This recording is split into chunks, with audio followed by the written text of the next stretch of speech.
আপনারা সবাই অবগত আছেন যে গত সপ্তাহে মহামান্য হাইকোর্ট মাগুরায় যে ধর্ষণ শিশু ধর্ষিত হয়েছিল সেই ঘটনায় একটি রুল এবং ডিরেকশন দিয়েছিলেন।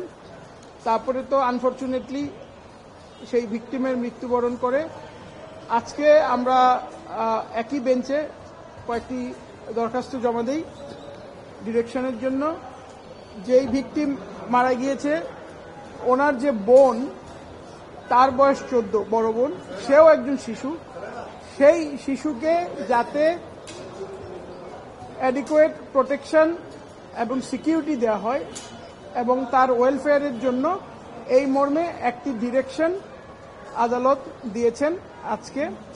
এর পাশাপাশি আদালত আমাদেরকে বলেছেন যে আপনারা একটা গাইডলাইন অথবা স্টেপের মতো জমা দেন, যেইটার মাধ্যমে আমরা স্পেসিফিকলি সরকারকে বলতে চাই যে 14 ধারা, নারী ও শিশু নির্যাতন দমন আইনের যে 14 ধারা, যেটার মধ্যে আছে যে শিশুদের কোনো চিহ্নিতকরণ অথবা তাদের আইডেন্টিফিকেশন কোনো ইনফরমেশন যাতে মিডিয়ার মাধ্যমে প্রকাশ না হয়, সেই ব্যাপারে যাতে ম্যাস অ্যাওয়ারনেস ক্রিয়েট করা যায়।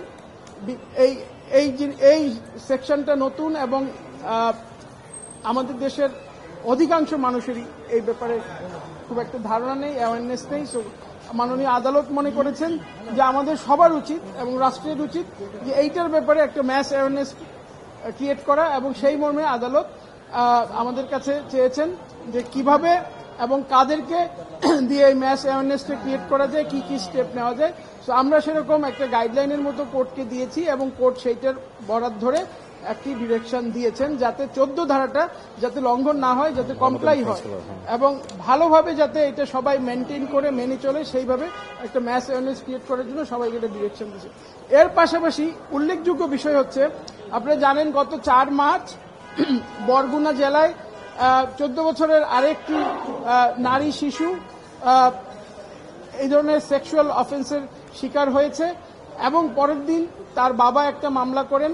মামলা করার পরে সেই মামলার যারা আসামি, তারা তাকে মামলা তুলে নেওয়ার জন্য ধমক দেয়, ভয় দেখায়, ভীতি প্রদর্শন করে এবং উনি ওনাদের কথা না শোনার ফলশ্রুতিতে 11ই মার্চ তাকে খুন করা হয়। তো সেই শিশুটিকে এবং তার পরিবারের যারা সদস্য আছেন তাদের যে কনসার্ন ছিল শিশুটির নিরাপত্তার বিষয়ে, সেই নিরাপত্তার বিষয়কে মাথায় রেখে মাননীয় আদালত madam justice Farah Mahbub and mister justice Debashish Roy Chowdhury ওনারা একটা ডিরেকশন দিয়েছেন এবং মাগুরা ডিসি এবং এসপিকে বলেছেন তার নিরাপত্তা নিশ্চিত করার জন্য, বরগুনার ডিসি এবং এসপিকে বলেছেন তার নিরাপত্তা নিশ্চিত করার জন্য এবং সামগ্রিকভাবে একজন সোশ্যাল ওয়েলফেয়ার অফিসার নিয়োগ দেওয়ার জন্য। এর পাশাপাশি এই মামলায় BTV, ministry of information, Bangladesh বেতার এবং মাগুরার ডিসি এবং এসপি মহোদয়কে অ্যাডেড পার্টি হিসেবে এখানে ইনক্লুড করা হয়েছে, যাতে করে মামলার যে রায়টা বাস্তবায়ন করার জন্য তারা কার্যকরী ভূমিকা পালন করতে পারেন।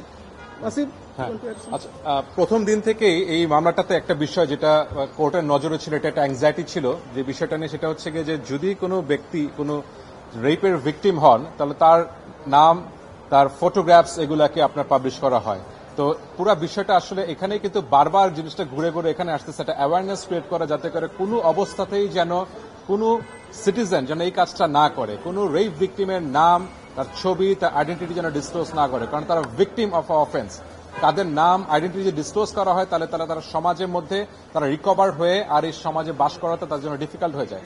পুরা প্রয়াসটাই কোর্টের একটা জিনিস এনশিওর করা, দুইটা জিনিস মোস্টলি হচ্ছে কি, ফার্স্ট, কোনো অবস্থাতে যেন আর এই ভবিষ্যতে যেন এই ধরনের অপ্রীতিকর ঘটনা যেন না ঘটে, কোনো ধরনের ধর্ষণ যেন আর কন্টিনিউ না হয়।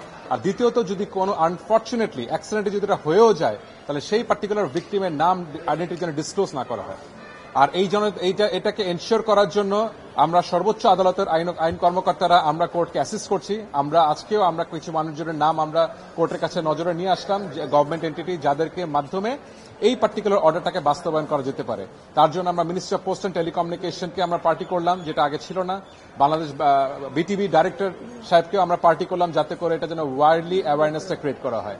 আর এছাড়া কোর্ট সর্বোচ্চ প্রচেষ্টায় আছে যাতে করে যতভাবে হোক, কারণ আমাদের যে রিট পিটিশনটা আমরা ফাইল করেছিলাম শুধুমাত্র এটা মাগুরার 8 বছরের বাচ্চাকে প্রোটেকশন এনশিওর করার জন্য না, প্রোটেকশনকে এটা ওভারঅল বাংলাদেশে যাতে অ্যাটলিস্ট এই একটা প্রসেসের মাধ্যমে যেন রেপটাকে যেন আমরা কন্ডেম করতে পারি, আর জন্য এই ধরনের ধর্ষণ যেন আর না হয়, তার জন্য এইটার আন্ডারেই কিন্তু এখন আজকে আমরা বরগুনার যে বাচ্চাটা যে অপ্রীতিকর ঘটনাটা ঘটে গেল সেটা কিন্তু আমরা এই মামলার আলোকেই কিন্তু আমরা ইনকর্পোরেট করতে পেরেছি।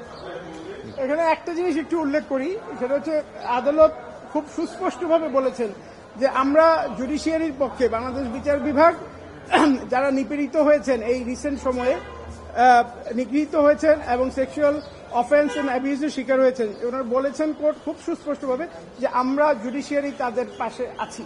আমরা এই অর্ডারের মাধ্যমে এই জিনিসটা জানান দিতে চাই। গাইডলাইনে আমরা যে পয়েন্টগুলো দিয়েছি যে সরকারের একটা দায়িত্ব আছে, আমরা সুস্পষ্ট কয়েক পৃষ্ঠার একটা গাইডলাইন বড় করেই দিয়েছি যে আমরা এখানে ভিকটিমের ডেফিনেশনটা দিয়েছি, কারা কারা ভিকটিম হিসেবে চিহ্নিত হতে পারে সেটাকে ন্যারো ডাউন করেছি যাতে এটা ওয়াইড স্প্রেড না হয়, ফোকাস থাকে। 2 হচ্ছে এখানে মিডিয়ার একটা বড় রোলের কথা আমরা বলেছি যে media actually can play a big role, positive role, যে এইগুলো বন্ধ হওয়ার ক্ষেত্রে। এখানে স্কুল, কলেজ এবং এডুকেশন ইনস্টিটিউশনগুলোর রোলটা বলেছি যাতে এদেরকে আমাদের যে শিক্ষণীয় যে কারিকুলাম আছে এই জিনিসগুলো উল্লেখ করা হয় যে ভিকটিমকে কিভাবে সাপোর্ট দিতে হবে, ভিকটিমের প্রতি কিভাবে সহমর্মী হতে হবে, এই জিনিসগুলা। এর পাশাপাশি পুলিশ অথবা ল এনফোর্সমেন্ট এজেন্সি ওনারা যদি তাদের রোলটা পালন করতে পারে, একজন ভিকটিম আসলে অথবা ওনাদের কাছে যখন ইনফরমেশন আসে যে এরকম একটা অফেন্স হয়েছে, ওনারা যদি ঠিকমতো দায়িত্বটা পালন করতে পারে এবং যে সমস্ত পুলিশ দেখা যাবে ঠিকমতো দায়িত্ব পালন করেছে, পজিটিভ রোল প্লে করেছে, ওনাদেরকে যদি রিওয়ার্ড